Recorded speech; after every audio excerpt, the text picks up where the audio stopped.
Good afternoon, everyone. Welcome to another free session on Botany Insider. Right, we are continuing with our free practice session on our YouTube channel on daily basis, every day at 4 p.m. And in this session, we learn about a different, like various different concepts. We revise a number of different concepts, um, including part A, part B, part C, all type of questions. Right. So let's begin with the class. Please let me know in the chat section whether the audio and the video is clear to you or not. Yes. Is the audio and video properly visible? If yes, let's begin with the class.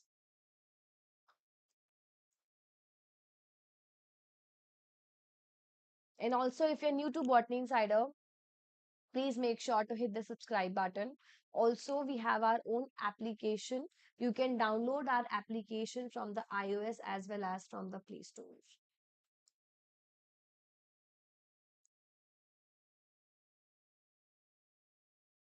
Okay. Let's begin with the class. So, if you're preparing for the December 2024, we have a number of courses ongoing right now.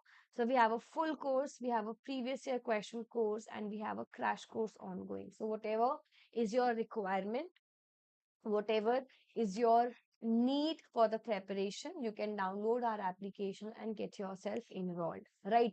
In addition to that, do not forget to hit to the subscribe button, right? All the links are in the description box for all the various courses. This is the very first question for you all.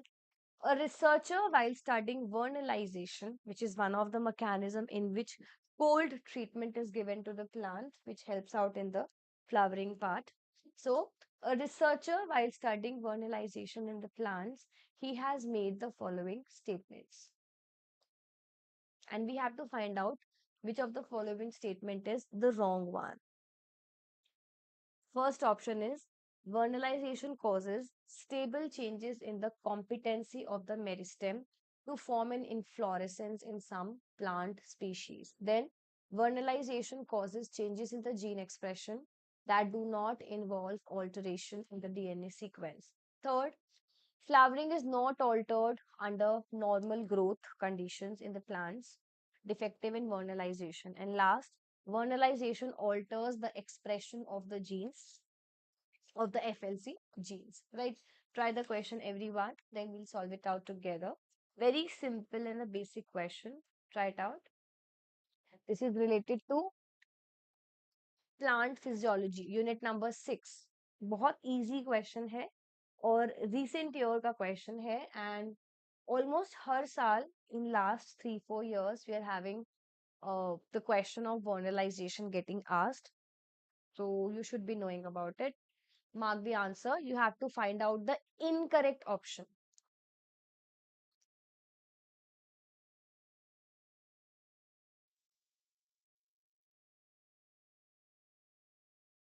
Vernalization is what? It is a cold treatment that the plant undergoes or that the plant showcases so that the plant can start or induce the flowering in it.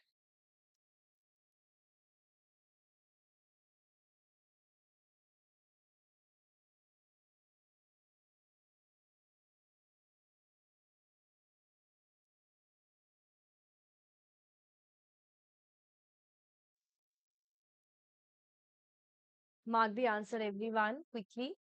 Information is given to us regarding the vernalization.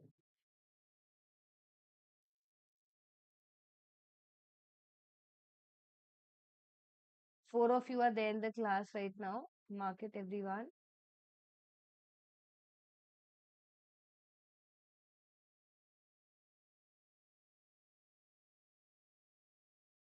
Let's see. So, a researcher, while studying vernalization, has made up the following statements. Okay, we have to find out the incorrect one. So, it causes stable changes in the competency of the meristem to form an inflorescence in some plant species. Correct. That then it causes changes in the gene expression that do not involve alteration in the DNA sequence. Okay. Third, it is not altered under normal growth condition when the plant is defective in vernalization. Wrong statement, because flowering will get impacted if the vernalization gets impacted. So flowering is not altered during the defect in the vernalization is a complete wrong statement. If there occurs any kind of problem in the vernalization, you will see the flowering getting impacted. So that's why C is the correct answer. Very good, Shilpa. Correct answer. I hope it's clear. Very basic question. Next, again from the flowering status, the mobile signal florigen that controls the flowering status of the plant. It is encoded by which of the following?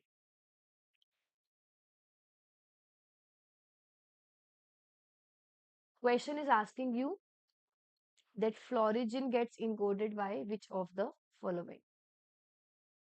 Flowering locus C, flowering locus D, flowering locus T, and constans. Try it out. Very basic question again.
Done, everyone?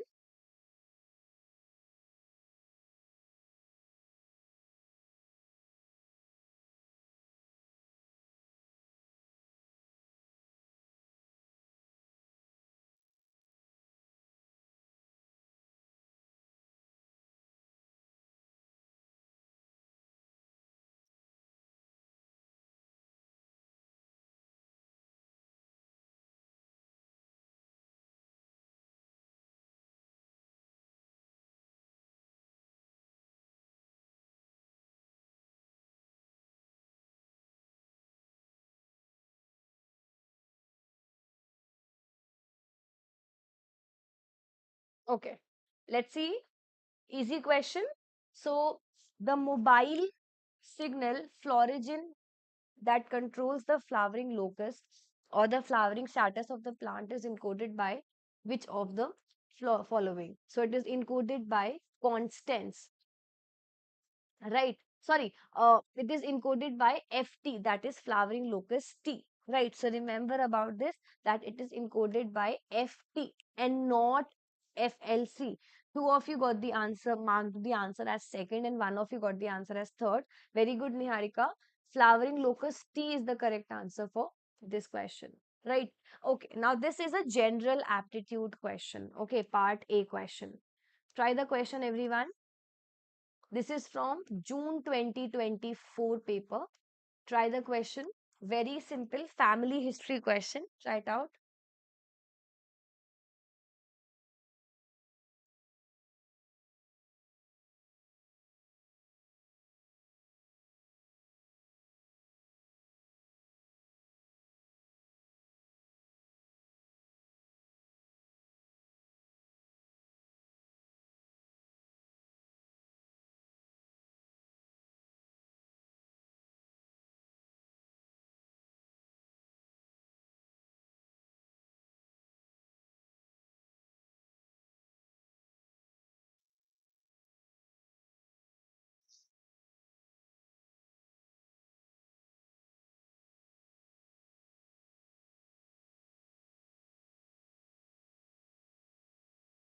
Read the question carefully and then only mark it. It's very simple, but you have to make sure that you're reading it properly once.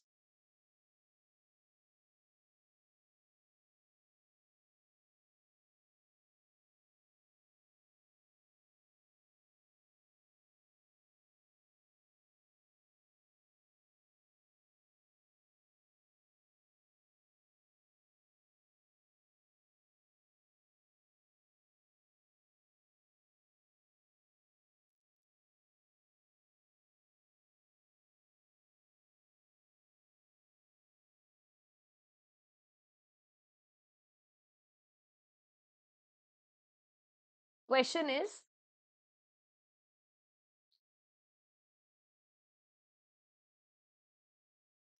in a family, we have two males and three females being there, right? So, and next information is like this is the first basic information that they have given. Next, they have told that A is a daughter of B and a sister of C.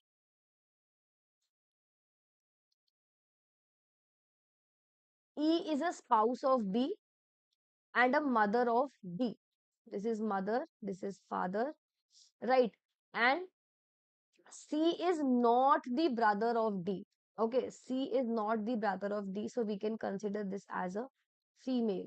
Then the question is asking you which of the following is not correct. So try the question, everyone, then we'll solve it out together.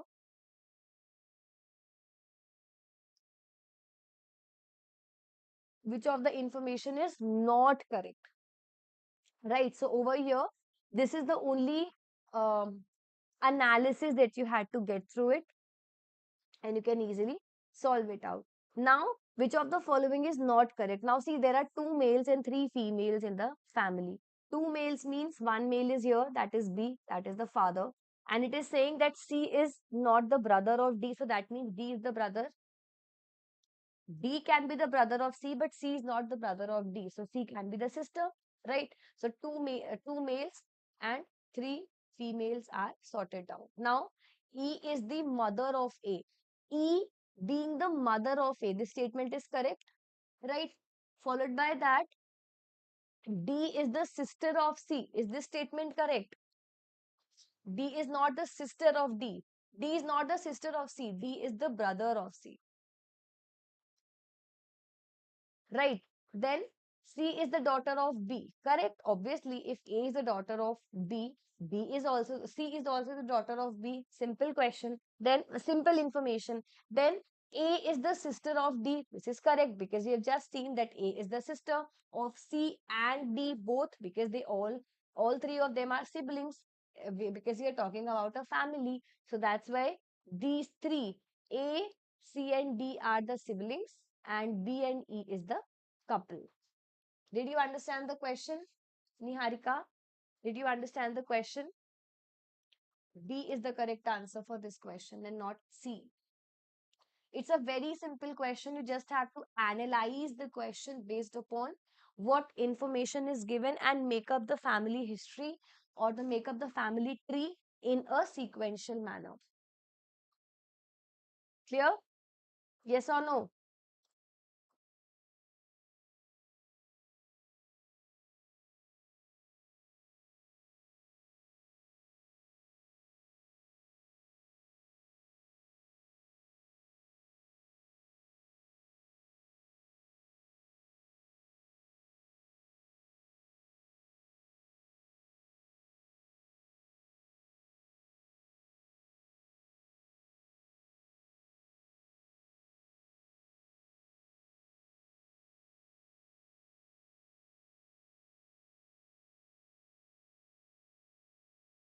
Okay, let's proceed forward.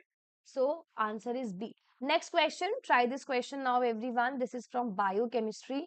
Hemoglobin, that is HB, it transport carbon dioxide in the venous blood as carbamates. The following information is given to you related to the formation of the carbamates. We have to find out which of the following combination of statements is the correct one. Try it out. Easy question. This one is static and easy.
Mark the answer, everyone.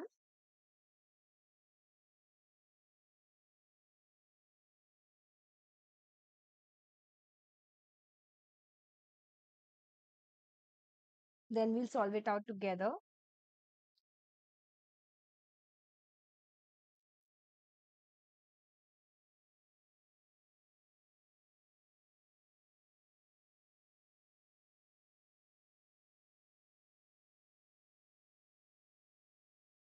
Question is, information is given to us related to the formation of carbamates. We need to find out which of the following is a correct statement related to the carbamate formation. First information is CO2 interacts with the amino terminal nitrogens of the HB polypeptide chains. Then CO2 interacts with the carboxyl terminal carbon of HB polypeptide chains. Then it helps in the formation of the salt bridges. And last is that carbamates help in the formation of the disulfide bridges. So see, disulfide bond or the sulfate bond that we have, it never gets formed with the help of in the absence of cysteine, right? So you can eliminate option number D. If D gets eliminated, this and this is wrong. Then whether hemoglobin like CO2 interacts with the amino terminal or the carboxyl terminal, it interacts with the amino terminal and not the carboxyl one. Okay, so remember, CO2 interacts with the amino terminal nitrogens of the hemoglobin polypeptide chain, and it helps in the formation of the salt bridges and not the disulfide bridges. And as a result, A is the correct answer for this particular question. D gets completely eliminated, as in when you see the disulfide bonds or disulfide bridges getting formed. It will be formed only when cysteine is there. That's why D gets wrong, right? So first thing and second is the static information to remember, that you have the amino terminal nitrogens interacting with CO2 and not the carboxyl terminal. So A is the correct answer.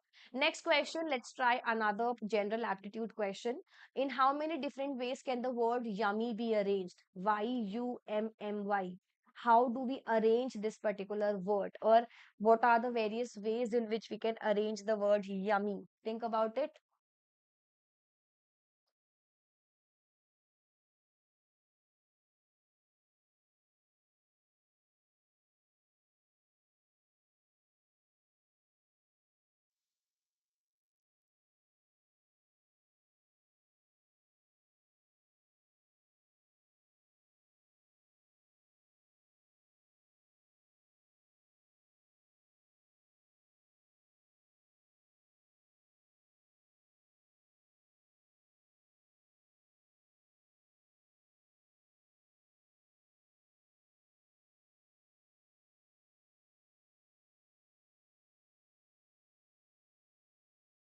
Done, everyone? Very simple, basic thing need to be applied over here.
Done, everyone?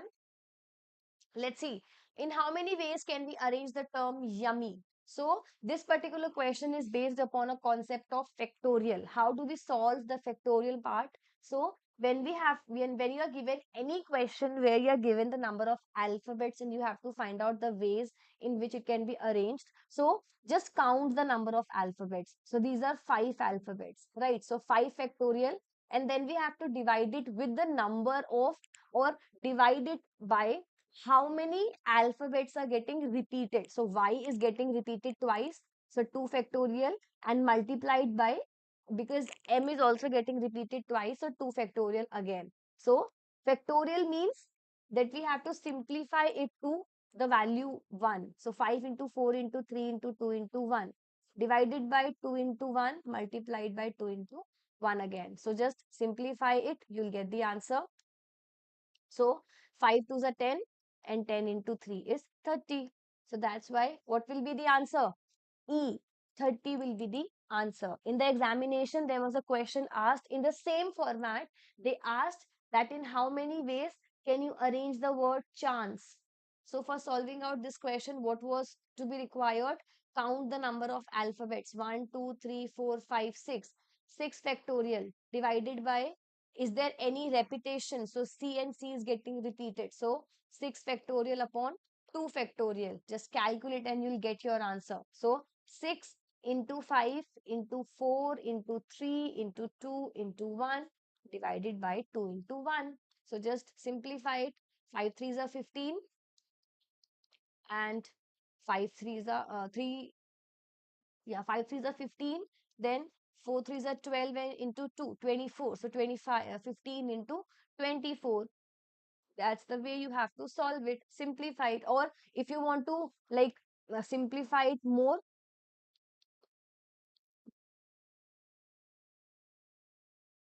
bring it to the least form. So 5 twos are 10, right? So 10, 4, 3 threes are 9 and 9 fours are 36, right? So 360, simple. This will also come as 360, but over here, this is much more easier way of solving it out.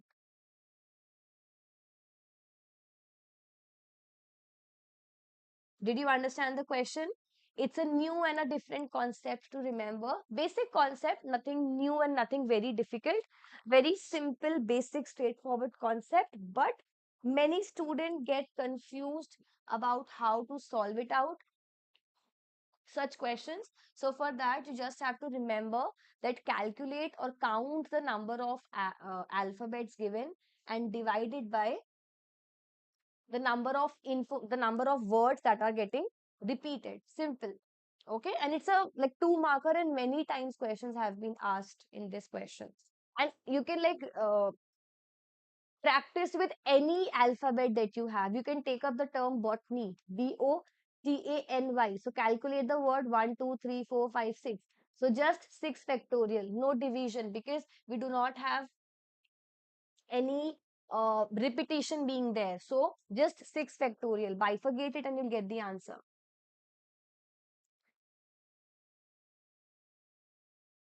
Right? So this is how we have to solve it. If repetition is there, divide it. If repetition is not there, then you can uh, then you have to just simplify that factorial part.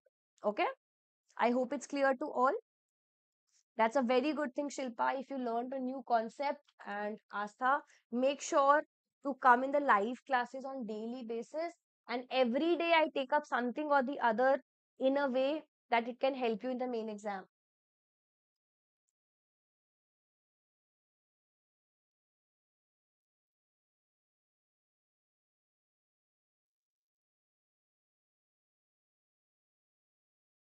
Understood everyone till here? Right? Let's do one more question. So 30 is the answer for this. Okay, let's discuss this particular question now. This is again a new type of question in which we have to calculate that how much time will a polypeptide take, or how much time will a polypeptide backbone take in order to reorient. So over here, you are given the size of the polypeptide. One of them is 6 residue, other is 10 residue, 15 and 20. We need to uh, find out the possible conformations, assuming that it randomly reorients in every 10 to the power minus 13 seconds. So random reorientation time is, over here we have to apply a basic like one information formula, and then you will be able to solve it.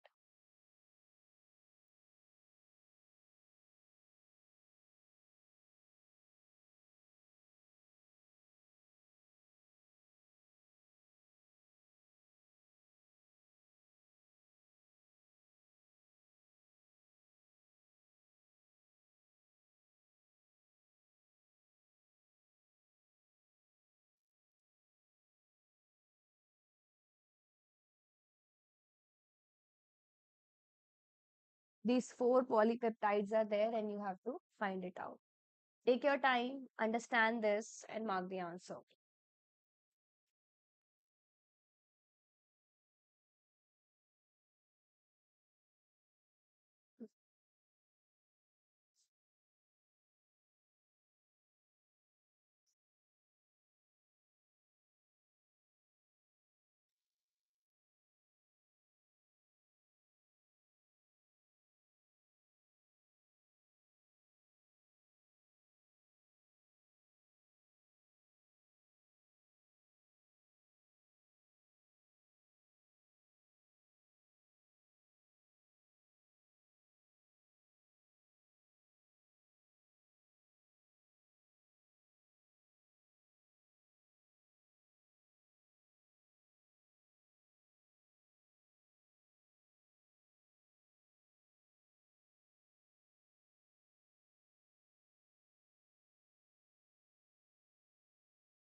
Done, everyone. For this question, you need to have like one important formula to be remembered.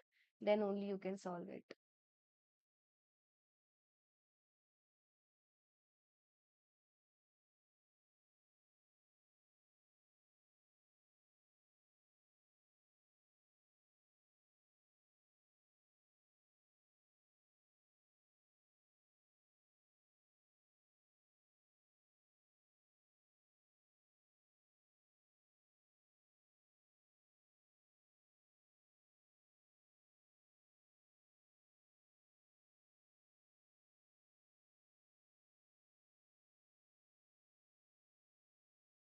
Very good, everyone. Mark the answer. Then we'll solve it out together.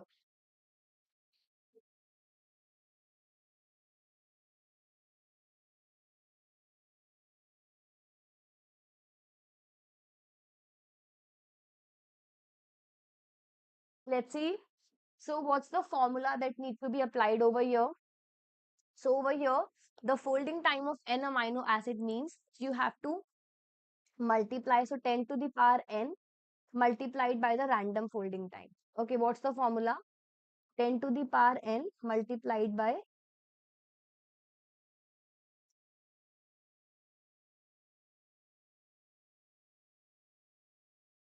random folding time. Okay. 10 to the power n. N stands for what? N stands for the number of amino acids. So this is 10 to the power 6 multiplied by 10 to the power minus 13. This is 10 to the power 10 multiplied by 10 to the power minus 13. This is 10 to the power 15 multiplied by 10 to the power minus 13. And this is 10 to the power 20 multiplied by 10 to the power minus 13. So this will be minus 7, this will be minus 3, this will be 2, this will be 7. So A is the correct answer. You have to remember this formula. Random orientation time is equal to 10 to the power n multiplied by random folding time. Random folding time is given to as minus 13, 10 to the power minus 13, and then you can just put in the formula and get the answer. A is the correct answer. Very good, Shilpa. Correct answer. I hope the question is clear to all. Easy question. Right now, we'll discuss the remaining questions in the next class. I hope everything is clear to everyone. And if you're liking these live classes, free live classes with Botany Insider, please make sure to hit the subscribe button. We are trying our level best to provide you with the best content and, and that too on regular basis. So please make sure to come in the live class on regular basis. And also you can download our application and get yourself enrolled in the classes. We have a revision and a PYQ course, full course and a crash course, three different courses ongoing. So whatever is your requirement, you can download our application and get yourself enrolled. Okay. Bye everyone. Take care. All the links for the courses are in the description box. Good evening, Surya. We are done with the class today. You can join tomorrow, same time, 4 o'clock.